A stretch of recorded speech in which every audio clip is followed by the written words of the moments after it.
If you're not already subscribed to this YouTube channel, go ahead and hit the subscribe button now and the bell icon so you can be notified whenever a new video posts.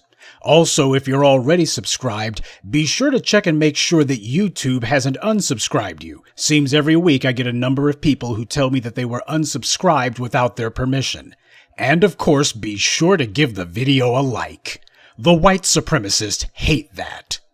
Now, that said, it's pretty easy to tell the difference between grassroots and astroturf. For the longest time, Mammy Oprah hasn't had anything of note to say about the numerous murders of black people at the hands of white supremacists, particularly those in law enforcement.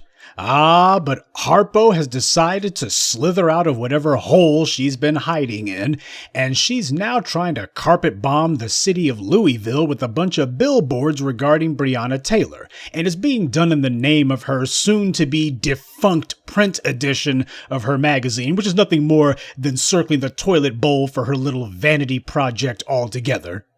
Though we need to make sure that we are very clear, Oprah Winfrey's so-called 26 billboards about Breonna Taylor, this is nothing more than an effort aimed at the black grassroots. That's who this is really about. This is an effort on the part of Oprah to try to overpower the message that the black grassroots has put in Louisville. You see, the black media led the effort to get that billboard put up in Louisville, making it very clear that the black people in that city need to be put on notice. What is called for in a time like this, sitting on your hands ain't it. Saying that black men are here for Breonna Taylor to counter all of that feminist agitprop being put forward by a bunch of bought and paid for bootlicks who are trying to take momentum out of this movement. Individuals trying to figure out how do we fracture black unity along lines of gender as they did in the 60s and 70s. They're finding out that that strategy is not working.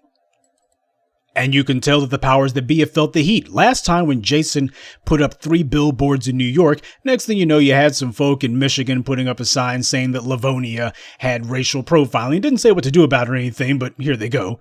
This time around, they have a new white supremacist sock puppet, Oprah, and she at least learned from the mistakes of those people in Livonia. She said, okay, well, maybe they should be charged. Ain't that funny? Oprah Winfrey is allegedly a billionaire, and yet for some dang reason, how much money has she put into making sure that there would be a DA or making sure there would be mayoral candidates, people in political office, where you wouldn't have to sit here and do anything about asking that murderers actually be punished? It would be baked into the cake. It would already be put into the system. She hasn't done anything, and she's not going to. Do not let her or anyone else fool you with these billboards about Breonna Taylor. The entire idea here is to try to drown out the black media. That's what's really going on here. The target here is not the police. That's part of the reason why you don't see Oprah actually going there and saying, you know what, I should use my big fat waddling behind to try to get some attention, and I'm going to go ahead and hold some rallies or hold some press conferences. I'm going to go down there and I'm going to actually put my face in front of the cameras and say, these police need to be charged. She's not doing that. Because that's not what this is about. What this is about is countering the black media. The white supremacist operatives are trying to show us that they haven't lost control of the narrative, that they can counter what it is that we're doing by drowning out what we're saying. But it does show the effectiveness of the black media in one crucial regard. You see, Mammy Oprah and the white powers behind her, they realized they couldn't put up one billboard. One billboard wasn't going to be enough. Hell, they couldn't even put up 5.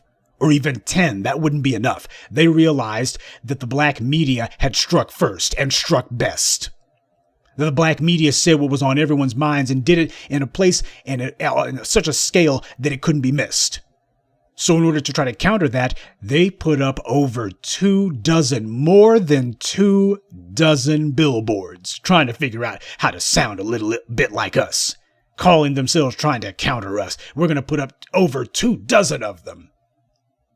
You see, they understood that they couldn't do some mamby-pamby empty rhetoric. They had to at least suggest that the white supremacists who murdered Breonna Taylor, that something should be done. See, they're trying to pretend to talk like us. They're trying to pretend to be like us. And that's because The black media has defined what constitutes legitimate protest in this regard. That's part of the reason why you ain't got nobody like Joy Jackass Reed or Roly Poly Martin, the old dead black media who the white media's got on life support. These clowns, these bootlicks from a bygone era, they're trying to figure out how do they make themselves relevant again. And you can do as many interviews with rappers as you want. That don't make you relevant. It's what the black grassroots does that makes you relevant. And the black media, representing the black grassroots, which Oprah and Roly and Joy do not, we have taken the initiative. And you can tell we have because they're following us. I suppose their idea, such as it is that what they think is going to happen is when people talk about the Breonna Taylor billboards, they're hopefully everyone's going to remember Oprah's asinine little billboards. That's the reason why she chose to put it up in yellow. She wanted to make sure there would be a color that hopefully would grab attention. People would look at it. You see, Jason chose black because that happens to be one that says serious. Oprah put this doggone thing up. If Oprah really was serious about what she was saying, what she would be doing is running around saying, we got to get some candidates on these ballots who are going to make it a point to punish the police. She'd be putting her face and her raggedy big mouth out there, but she's not. Because this is all about political distraction. This is a diversion that's going on. And the idea is, hopefully, you can fool some of the black grassroots and they'll be like, yeah, Oprah put this thing on the map. Man, Oprah's late to the doggone party. She only showed up because the black grassroots, led by the black media, decided to put down to stake a flag in Louisville. And to try to galvanize people, and it worked. That's what happened. It worked. So Oprah and her white handlers felt like they had to do something. But you know what? The black grassroots, we are not fooled at all. Because what I want to know is, where the hell was Oprah Winfrey when Trayvon Martin was murdered? Where were her billboards then? Was she putting up any billboards for that? How about billboards for Mike Brown, huh? Oh, okay, so she didn't have anything. How about billboards for Laquan McDonald, murdered in her hometown of Chicago? Did she have any billboards for Laquan McDonald? Oh, okay, this is about black women. Oh, so Oprah, she's doing this because black women the deaths of black women need to be mentioned as well. Oh, so that's why she's showing up. Well, gee, in that case, then someone please remind me, where were Oprah's billboards when Sandra Bland was murdered? Anyone remember any billboards that Oprah put up after Sandra Bland was murdered? Hey, how about Oprah's billboards after Rekia Boyd was murdered? Or Renisha McBride? Or Ayanna Jones? Or Charlene Lyles? Or a Tatiana Jefferson? Anybody remember the 24 billboards that Oprah put up in Fort Worth after Tatiana Jefferson was murdered? Me neither.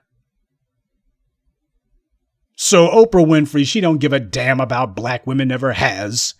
Her white handlers told her this black grassroots is causing problems and it's going to get worse. It's this bad during an election year. You think it's going to get any better after the election? We got to stop this black grassroots now, Oprah. You better get out there. We didn't give you what little money we let you have so that you could sit back and eat bonbons all day and stare lovingly into Gayle King's eyes. We gave it to you so that you could be our stalking horse against black empowerment. So you better get out there. You better produce. Oprah didn't have to wait until now to do something. She didn't have to wait until now to say something. And you would think that with the print edition of her Oprah magazine circling the toilet bowl, soon to be out of print, you would think that a psychopathic narcissist like her would be obsessed with that. I mean, she's been totally obsessed with it for the last 20 years. She ain't thought about nothing else. Why change her tune all of a sudden? Yeah, but instead she's deciding to devote some attention to this, allegedly, or at least to put her brand on it. Family, this is something you need to understand. Oprah's been a willing sock puppet for white supremacy her entire adult life. The white supremacist media have used her as their front person for all manner of anti-black propaganda and media manipulation of the black community.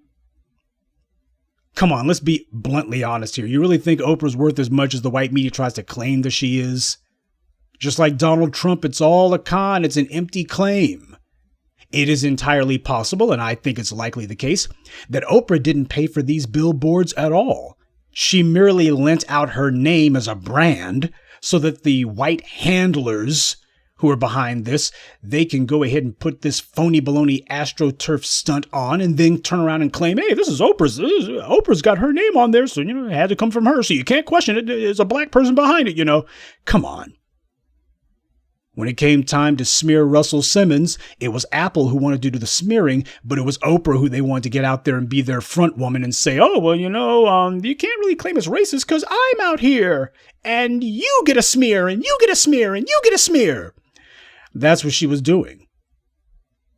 Gail Skank tried and failed to slander Kobe Bryant in death, and here comes Oprah Winfrey out of the woodwork. The movie Precious, she lent her name to that. Yeah, it seems there's a lot of anti-black propaganda being put on by the white media, and Oprah Winfrey can always be counted on to push herself away from the buffet table and come and give her offices, such as they are, to whatever effort the white media is putting on to try to smear, slander, defame black people. Oprah Winfrey has long been a sock puppet for white supremacy, and I think this is no different. The white powers that be need to do something. They can't just sit there and see these billboards popping up across the country. New York, Atlanta, Louisville, and other cities. They're seeing this stuff popping up and they're going, whoa, there's a program at work here. There's an agenda at work here. We thought New York was pretty much it. We thought it was going to burn out after that. It's like, this thing's spreading. We better do something. It needs to be big. It needs to get headlines. It's got to overpower what these black grassroots are doing, because a lot of black folks are intellectually lazy and morally cowardly. And as a result, if they see Oprah, even though they know that Oprah is not on our side, Oprah has been doing everything she can to avoid having to speak for black people in any shape, form, or fashion. But if she shows up and pretends that she's putting up some billboards, a lot of black folks, especially the older set, they're going to say, well, Oprah, as long as she getting the message out, man, they've been dumb idiots putting up messages like that on Twitter and online and other places. Well, it don't really matter if Oprah's been MIA for the last 30 years. What really matters is she's showing up now. Well, really? First of all, we don't know that it's her showing up. And second of all, if Oprah ain't done a damn thing for black folks in 35 plus years, are you really so stupid as to think that she suddenly discovered religion now? Well, some of you apparently, yes. Well, for those of us who were not raised on a steady diet of lead-based paint, we see through the scam. We know who's behind it and we know why. Oprah could have pulled this stunt at any time before now. In fact, she should have if she was even concerned one scintilla about black folks. Laquan McDonald was murdered in her hometown of Chicago, but she wasn't very worried about that. This is not about Breonna Taylor, this Oprahganda that's being splattered all over Louisville. This is not about Breonna Taylor. This is about the white powers that be noticing that there's a movement that is taking control of the discourse. The white media's lost control of the discourse, and their civil rights retreads and their black baby boomer fossils aren't getting them any traction, and they don't have an answer for it.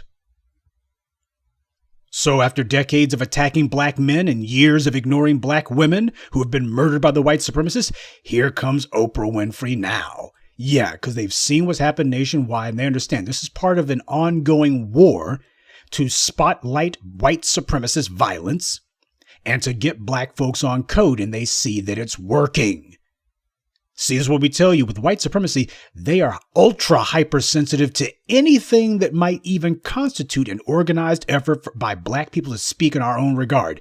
They looked at those billboards in New York and they understood, man, that's not a shot. That's a fusillade across the bow. That's a number of shots.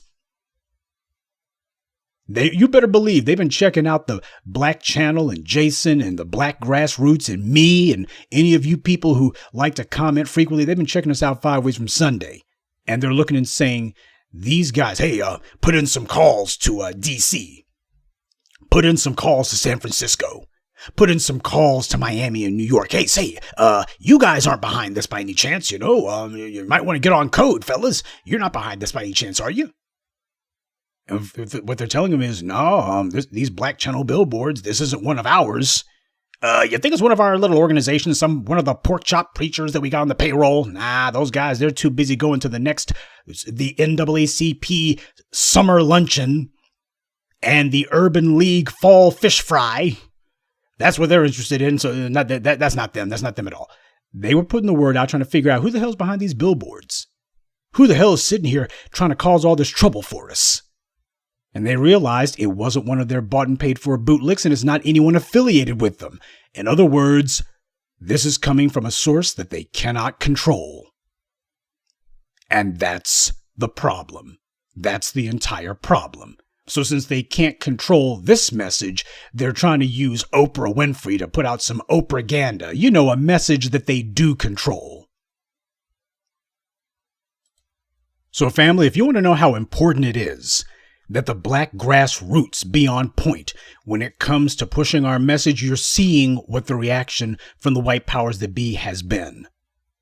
They tried to put on a brave front when it happened in New York. Then when they saw other billboards pop up in Atlanta, they're trying to put up a brave front. Now it's happening in Louisville and they're going, God dang, we can't take, this is too much. This is too much. Now don't expect to be seeing the white media coming out full force against what we're doing because they understand that this is a crucial moment. They're not going to be trying to give any sort of platform to us or give us any sort of ability to have name recognition. They're not going to be lending their airwaves to this message because to even mention us is too dangerous, too damning. They can't do that. So as far as they're concerned, they're going to see if they can drown us out. Our message is so potent, so effective, so frightening to white supremacy, they dare not even mention it. So this is trying to put forward a front Negro, a safe Negro. And they're going to hopefully she can get them some traction because nobody else has. This is all that they feel that they can safely do.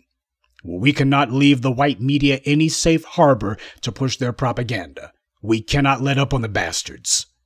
There's a lot of you out there who have known exactly what the message is. You are the resistance. You don't need to wait for Jason or me or anyone else to give you permission to push the message.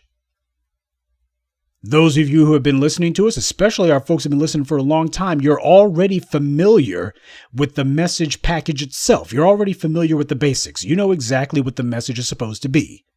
You don't need to be waiting for somebody to come to you and tell you what to do. This is why we need self-starters.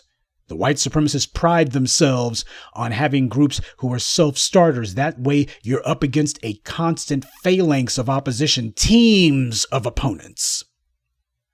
They don't rely on central leadership. They rely on everybody getting on code and everyone acting according to that code. And slowly but surely, we're getting black people on the exact same wavelength. But we all know that as soon as Oprah thinks that she's made enough of a splash and the white media feels like they've gotten something resembling leverage in this particular instance, when they think they've gotten enough black folks to look at them, or if they feel that, okay, this burned out and didn't produce much, you're not going to see Oprah doing this next year or even next month. This is a one and done. That is, unless the black media continues to scare the bejesus out of these white supremacists. But the thing about it is, if Oprah's not producing anything for them, they're not going to keep throwing good money after bad. Oprah merely lent her brand to this effort, and if it pans out, if it gets some traction, good, and if it doesn't, well, they'll try basically the same thing with another front black person. Don't be surprised if you see Killer Mike. Killer Mike's going to crawl out of whatever refrigerator or whatever buffet line that Oprah hasn't eaten everything on and that roly-poly hasn't devoured, Killer Mike, he'll abandon whatever chitlin restaurant that he's at and he'll roll his way in front of the cameras, and that'll be what he does. He's not doing anything in Atlanta, but, he might pop up in Louisville. Or they'll get some other rapper or hip-hop person, because that's what they think. They think the black people intellectually are like children, because a lot of us have done that exact same nonsense. We have acted politically immature. And the white supremacists are capitalized on it. They cannot afford to actually have a substantive message out there. This is all about trying to see what they can get away with. And we have deprived them of that momentum. We have deprived them of the ability to get away with the old games. And so we see them trying some new ones. Now, speaking of political sophistication, there's been a lot of talk made about the DA's race in Fulton County. That's where Atlanta is, Fulton County, Georgia. And Paul Howard, who put charges on that race soldier who murdered Rayshard Brooks, He is now being attacked from two sides. Actually, he's being attacked from a number of sides, but primarily two. One, you got the white powers that be who are on their face. They're putting forward a so-called political opponent. You got this woman named Fani Willis. Apparently, she was assistant DA in the Fulton County DA's office for 17 years, working with Paul Howard. And now she's running against him. And it's no accident that they chose a black woman to do this. Now, this is something that needs to be said. And I know it's going to displease some people, but as Jason Black likes to say, damn you. For the longest time, when it comes to DA's offices, they have had a preference for hiring black women to be their assistant DAs. And the reason why is when you're going to be trying to shovel as many black men as possible into the prison system, it's best to get a black face to do the shoveling for you. That's the reason why these DA's offices, you've been seeing these prosecutors' offices that have been largely staffed by black women because they want to make sure that it's a black face so they can always shoo away and otherwise brush off the accusation of clear racial bias by, well, we had a black female DA who put these niggers away. And if she was if there was a problem, we wouldn't have had one and she wouldn't have gone along with it. Blah, blah, blah, blah, blah. This is an old trick. And it's no accident that you see that a number of these black female politicians who have done the most to try to be apologists for white supremacy, many of them come out of prosecutors' offices. And not just Kamala Harris, but I'm sure you've noticed if you watch my now instant classic video, The Rise and Fall of Kamala Harris, one of the things that I pointed out was that Kamala Harris had been an assistant DA in not one but two prosecutors' offices before she finally became Oakland DA herself.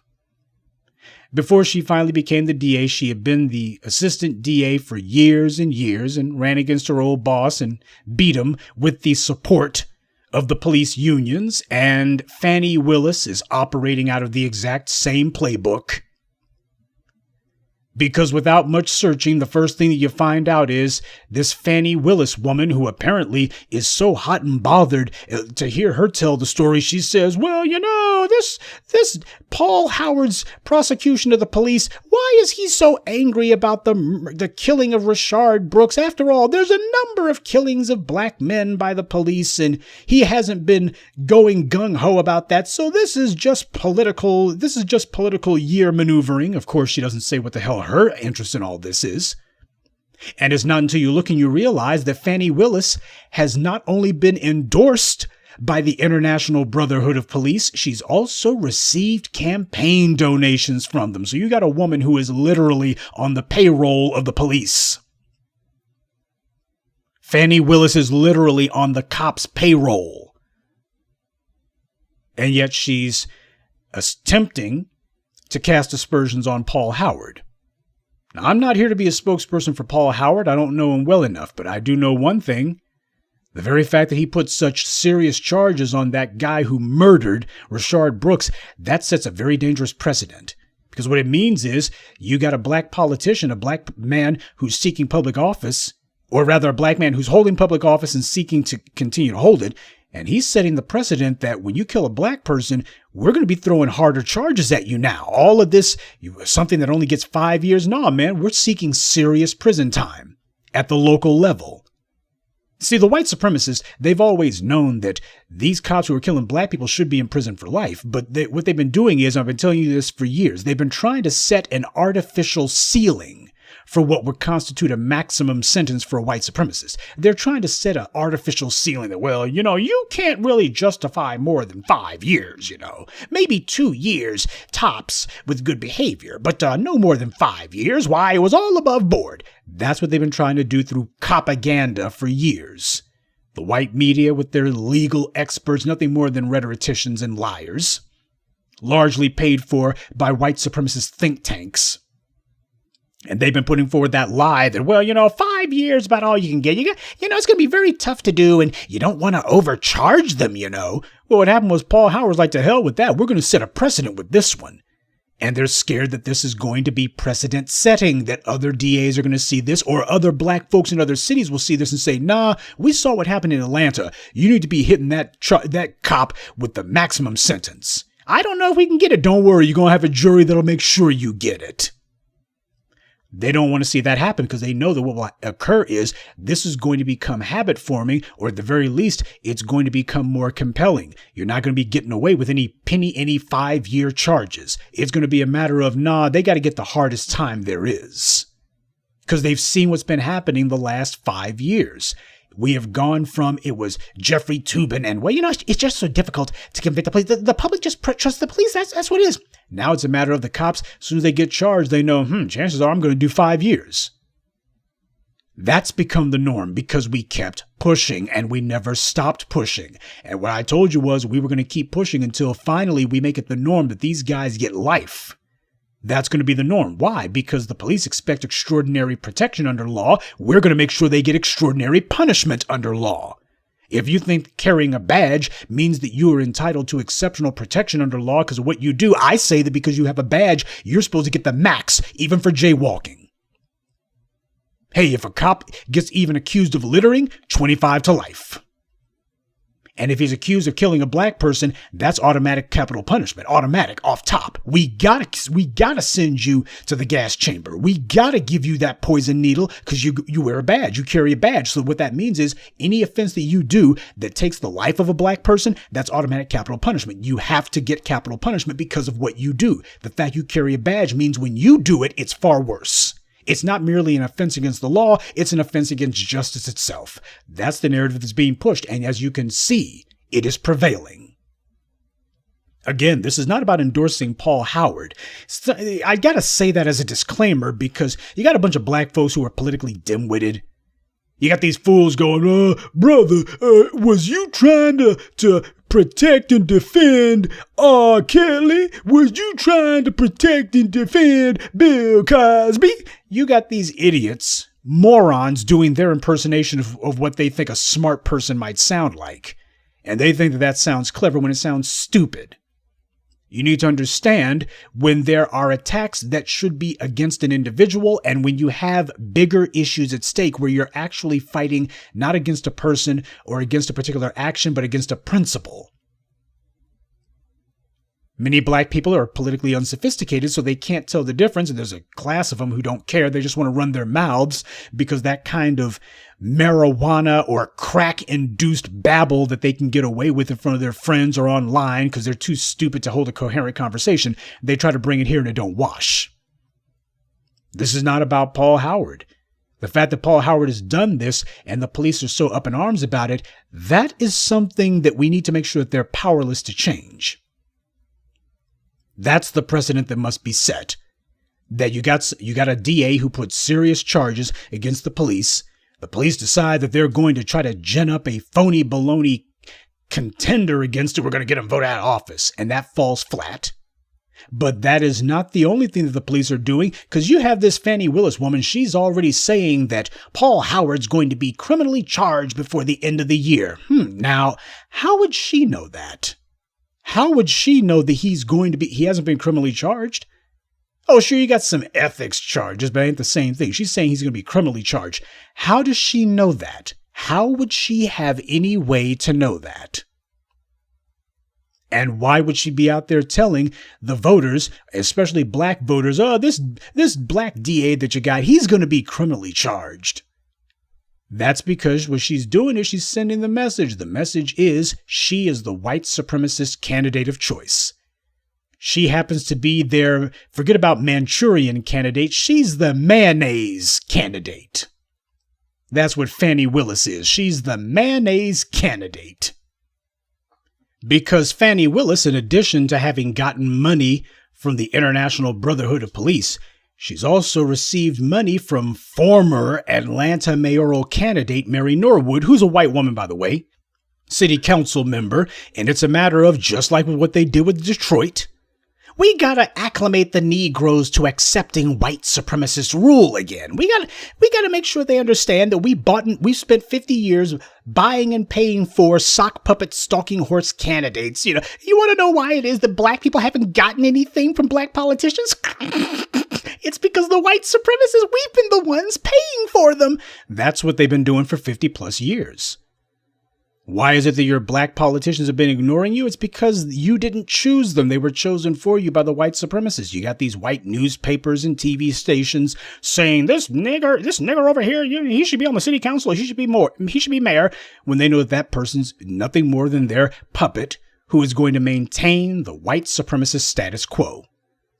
But after a while, you get tired of puppets. It's a matter of, okay, we spent enough time using puppets. Now that nothing's changed, now that these puppets have done our bidding and made sure that things remain economically stagnant and politically regressive for black people, well, hopefully black people will have lost confidence in black leadership, because we've put enough black puppets in front of them whose job was to do nothing for them. And hopefully this will undermine black political morale. Hopefully this will destroy black people's political faith in themselves, and why they'll be begging the white supremacists to rule them and saying, well, things were better when the white supremacists were in charge. They weren't. But the thing is, people remember most what happened last. So because of that, hopefully that's the con that will go down. And that's what Mary Norwood and her pals are trying to usher in. We've seen this happen across the country.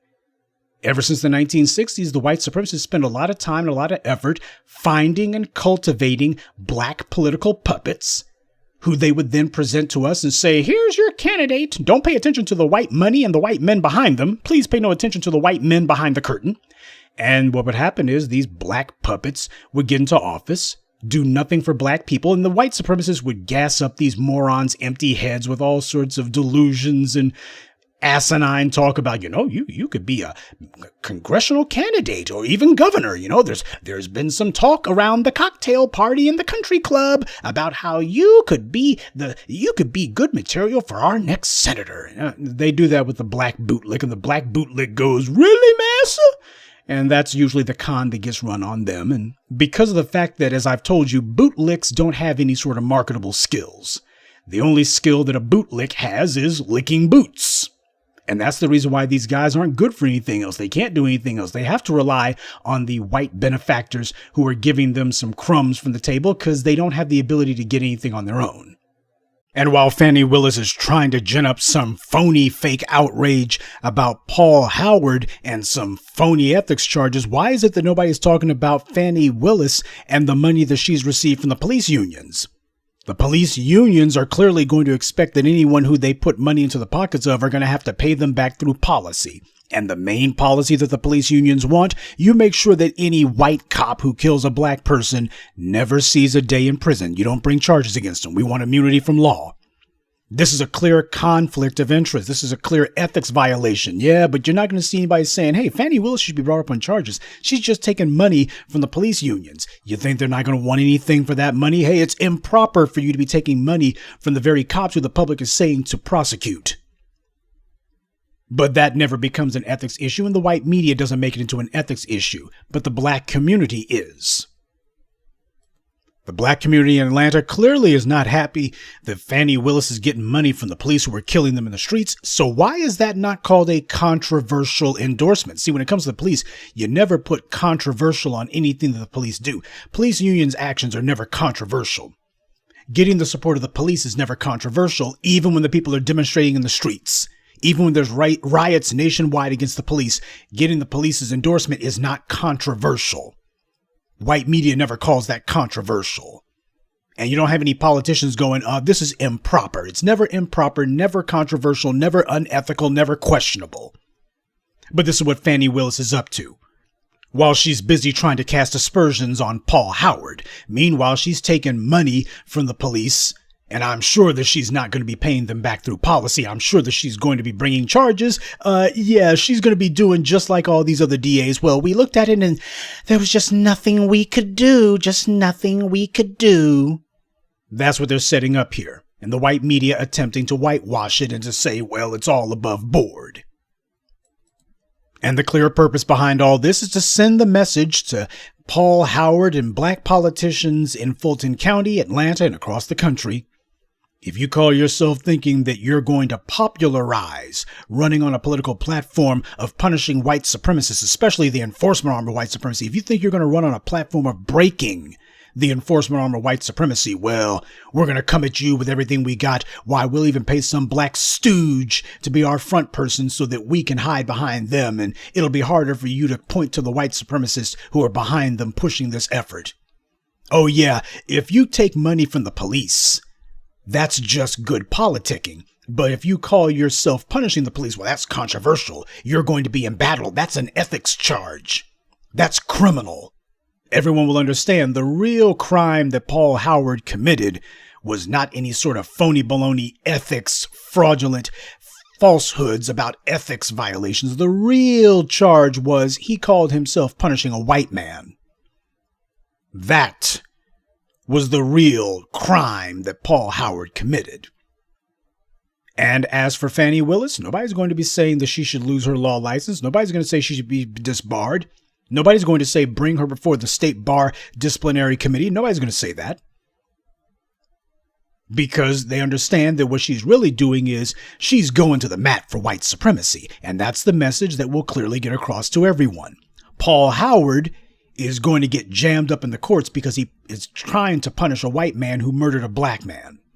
Fani Willis, she's committing possible crimes, certainly ethics violations all the livelong day, but as long as she's doing it to prop up and support the enforcement arm of white supremacy and to give immunity of law to white supremacist violence, well, it's all good. And everyone will understand the clear message that's being sent. And that's the reason why they're doing this. And so we've seen black municipality after black municipality be betrayed by the very black people who claimed that they were going to finally be giving power to the people.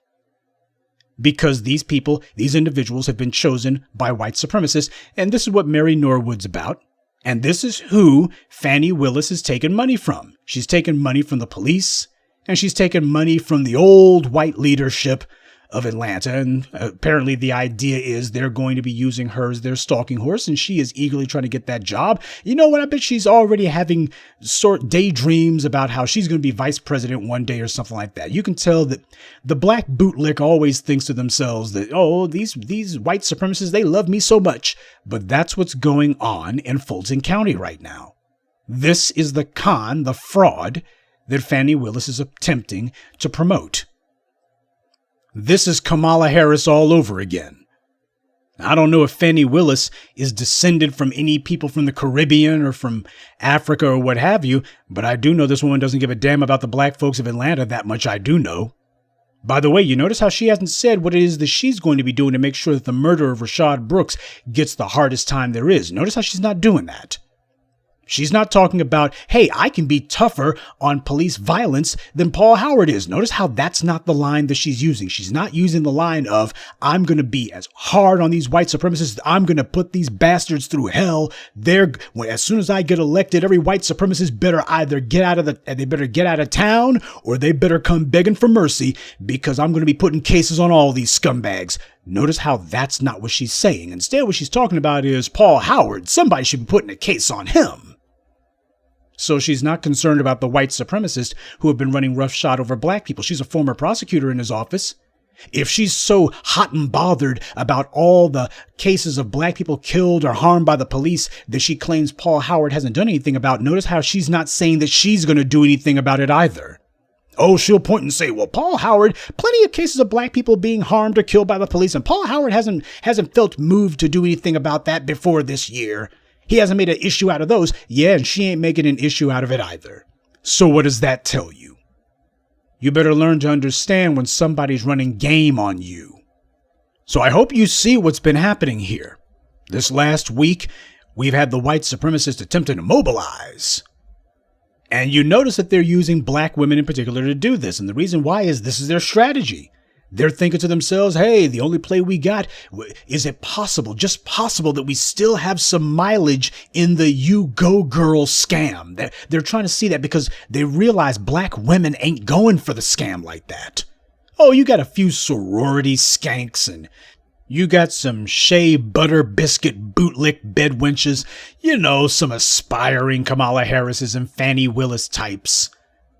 Somebody who thinks that they're going to have Simone Sanders' job one day. In other words, they get to be an apologist for an old white racist man. That's what they have. They got some of those, the Karine Jean-Pierre idiots and the Joy Reid. There's a few of those idiots like that. But the truth of the matter is black women have been seeing what's been happening. And they couldn't help but notice that these individuals who the white media is trying to put out there, these black women who've decided that they're going to be sock puppets for this or that white supremacist cause du jour, they realize it ain't working like it used to. Make no mistake, Fani Willis knows exactly what she's doing. The white supremacists have put her out there, and her entire job is to try to put together a partially black voter coalition. Everybody understands she is the white supremacist candidate.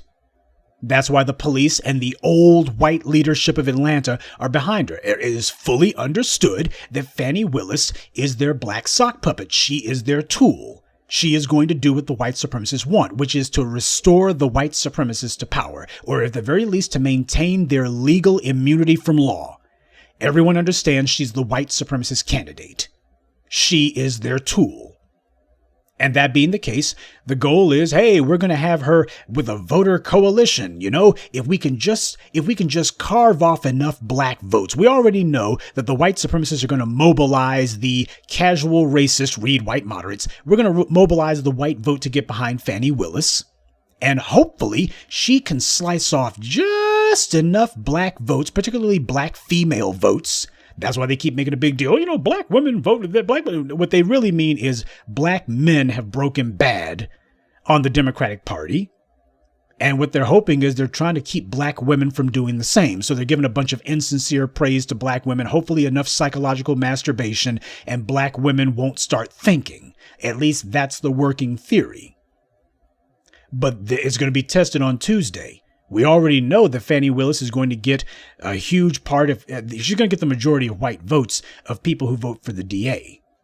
But the question is, how many black folks are going to decide that seeing this stalking horse somehow is not a threat to them? And of course, what's going to happen is the old life is going to return soon enough, because once you send the message that the white supremacists can no longer expect even a movement in the direction of hard punishment against them, that's going to embolden the white supremacists. I'm not saying that Paul Howard rides in on a white horse or a black horse or any other color horse. I'm not saying that Paul Howard is somehow going to be a panacea, but what I'm saying is what he represents in political terms. The white supremacists are sending you a message.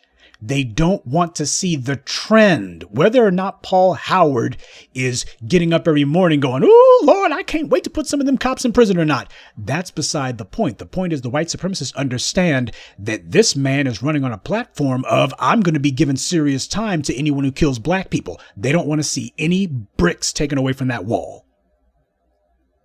The white supremacists certainly seem to look at Paul Howard and see someone who they don't think that they can work with, somebody who seems to be threatening to them.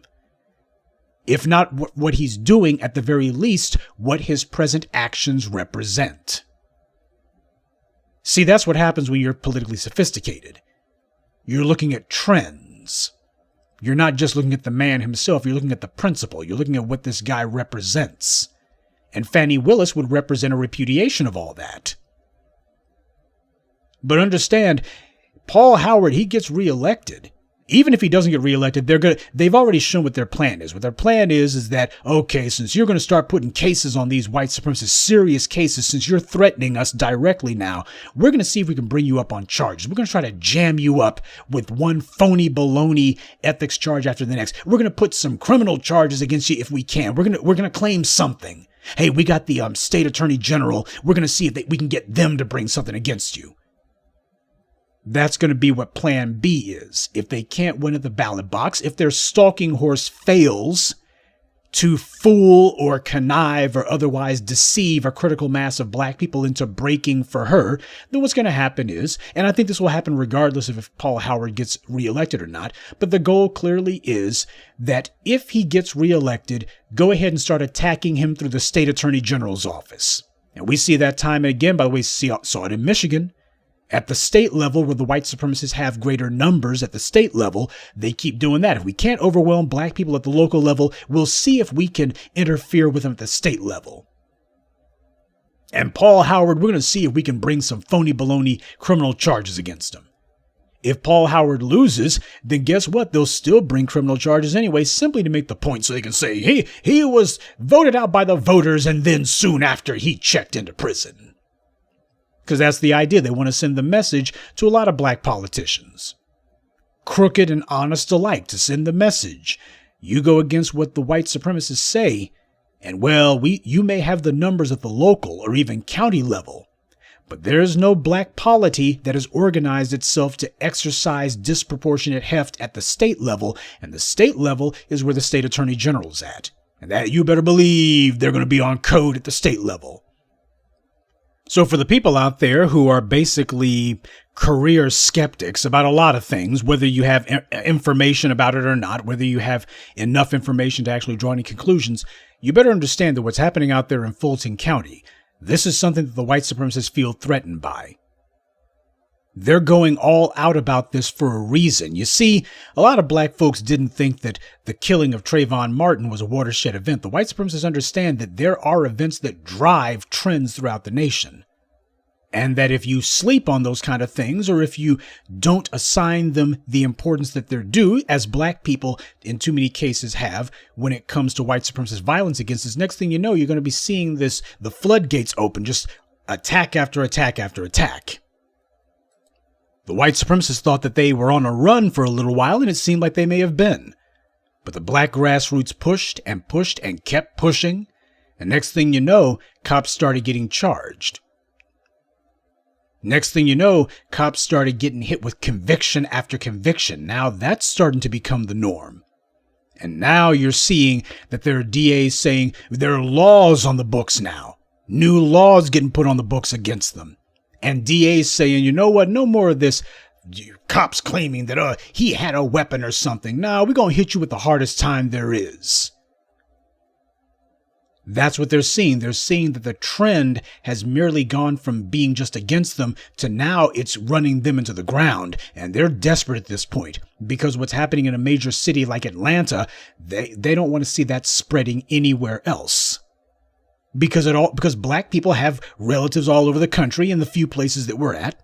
Black folks in Atlanta start talking. Black people in D.C. hear about it. Black people in Baltimore hear about it. Black people in Memphis talk about it. Black folks in New Orleans, Dallas, Houston, you get the idea, start talking about it. And it starts setting expectations among black people as to what ought to be happening in their towns. Black folks ain't going to be listening to Suck a Mike.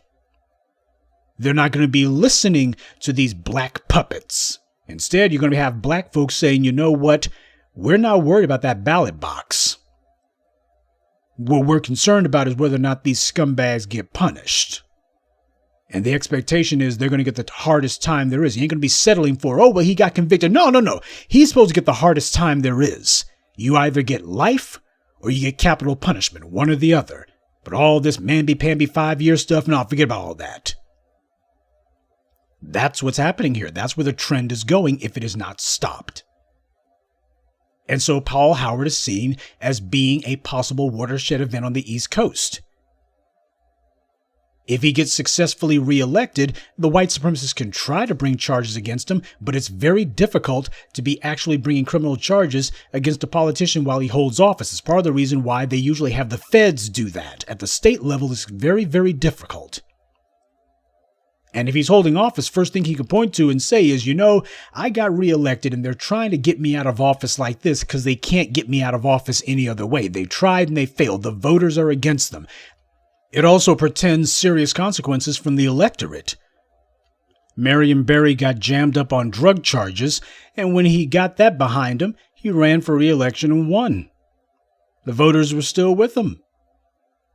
So the white supremacists understand how dangerous it is to call themselves going after an elected official, especially a black elected official, while they're in office.